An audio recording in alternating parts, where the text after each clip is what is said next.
Hello， 大家好，我是高恩，欢迎大家观看本期内容。高恩分享趣人趣事、知识故事、探索未知、实用资源的内容。目前主要跟进 Pi Network， 分享着这期做关于钱包方面的内容分享，但由于时差的关系，我们周六那期再进行分享。这期呢，我们先来了解一下如今的 NFT 领域和 Social Money 的知识，最后分享高恩对于派币在这种发展趋势中可能的应用体现的个人看法，希望能够帮助各位关注混沌界，加入社群参与讨论，互相学习进步。记得点赞分享哈，支持下高恩。NFT 是什么概念？ NFT 的全称为 Non-Fungible Token， 中文名为非同质化代币。在区块链中，对于拥有自己的主链的币种，我们称之为原生币，而依附于已有的主链，使用智能合约进行账本记录的币种叫代币。比如以太坊中的代币发行，在代币中区分出了同质化代币和非同质化代币两类，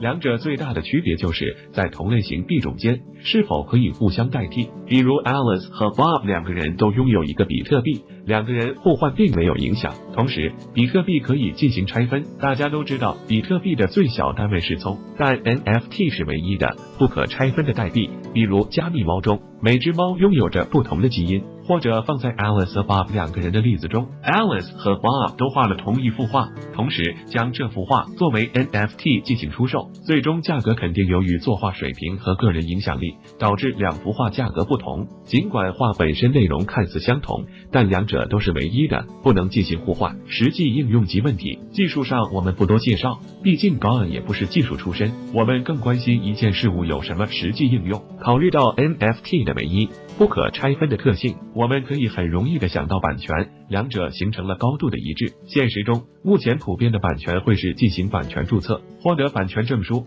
但是这对于大部分普通人来说并不现实，流程繁琐。对于数目庞大的自媒体来说，对他们的许多内容进行版权注册更不现实。而 NFT 在开放的区块链分类账上注册，从而跟踪所有权来源，这对于内容创作者来说是很友好的。区块链技术保证了安全性，防止售假。另外一方面，可能还会带来一种新的内容创作者受益方式。如今的内容创作者均需要借助平台进行获利，比如高恩作为 YouTuber 需要借助 YouTube 平台发布视频，进而接入 Google 广告才可以和平台分取利润，平台也会抽取利润。当 NFT 普及后，这种分润方式也许还会存在，但也带来了更直接的获利方式，作品可以直接作为 NFT 出售。高恩有了一次性收入的方式，之后带来的部分广告收益就要归于购买 NFT 的所有者了。当然了，这需要时间，需要各大平台公司进行这方面的升级对接，才能细化的按照所有者进行分润，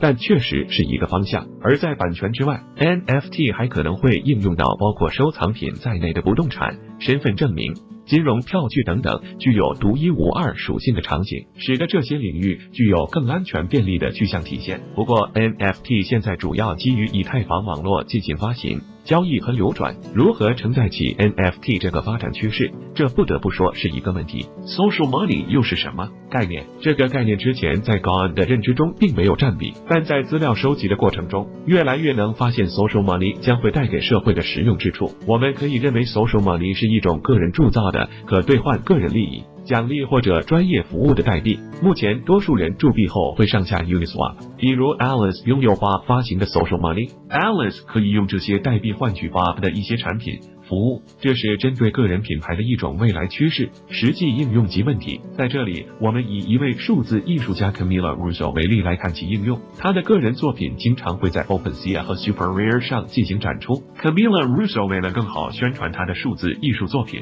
创造了200万个名叫 Cami 的代币，并且制作了专门的 newsletter 订阅，为前10位参与订阅的人提供7000个代币，并向转发这个宣传信息帖子的粉丝额外提供1000个代币。同时 Camila Russo 设计了消费场景，粉丝可以以2000个代币的价格获得在 newsletter 中发表观点的机会，也可以使用1万个代币获得他的一件数字艺术品。 Cami 这样的代币出现在一个叫做 Roll 的平台产品中。在高恩看来， Social Money 的应用将会使得各行各业的社区管理更加具象化，社区的力量发挥拥有了更明确证明方式。为什么要这么说？目前对于各类社区来说，管理上大部分不够系统，尤其是自媒体的社区，因为他们不像公司那样拥有足够的技术去制定一种类似积分奖励的后台。Social Money 的出现和发展普及将会解决这个痛点，同时存在社区与社区的互相交互，这对内容创作者和各行各业来说，将会拥有一套完整的社区互动逻辑，受众与创作者互惠互利，明确的进行定义。在这样的既定规则下，社区将会更加完善。看到这里，放大格局来看，有没有发现 Social Money 给人感觉像是 NFT 的一种延伸，从单独的产品产权占有，向着社区流通互惠互利的共识的方向发展。目前 Social Money 还处于一种试验阶段，问题肯定是存在的。比如一些代币直接铸币1000万个以上，每个价值1小时进行换算，那这些代币将换取超过1140年的时间，其中大部分可能并不会拥有现实意义，但这种趋势符合去中心化的未来方向。派币将来在这些趋势中的价值。 NFT 方面，刚才的内容中我们提到了 NFT 目前主要基于以太坊网络运行，这就返回到了以太坊的一些痛点，较为拥堵的环境，手续费较高，在技术方面影响了 NFT 的流通，可能限制了 NFT 大规模落地应用的实现，而 Pi Network 或许是 NFT 很好的一条结合方向。Pi Network 的节点数量能够很好的支撑起 NFT 的流畅流通，还有大型应用落地。Social Money 方面，这样的发展趋势中，我们不妨先将 Pi Network 庞大社区看作是一个整体，未来随着共识者的增加，派币持有者数量会不断增加，在派社区中亦或成为基本的交易生态。相信在这个整体下，会根据不同行业类别衍生出不同的小社区。GON现在正在向着精细化社群运营的方向努力。那么当 Pi Networking 社主网，其实派币就已经可以成为一种广泛的 Social Money， 在这个整体社区中都被认可，更不用说小社区了。不过不可以否认 Roll 这个平台的方向，如果一个小社区再形成了独特的品牌以及自有的共识群体，希望实现更加细致的分配，创造一种品牌代币进行个性化宣传的需求还是存在的，但这是在派币共识的大前提下，所以到时候具体的代币定义、兑换比例以及对接等等都有了背书，明确代币与派币进行按比例兑换，形成各个社区在虚拟世界各自独特映射。个人见解总是不够完善，有兴趣的可以关注混沌界，菜单栏加入我GON社群，参与我们的讨论。感谢各位的持续关注，我是GON，下期再见。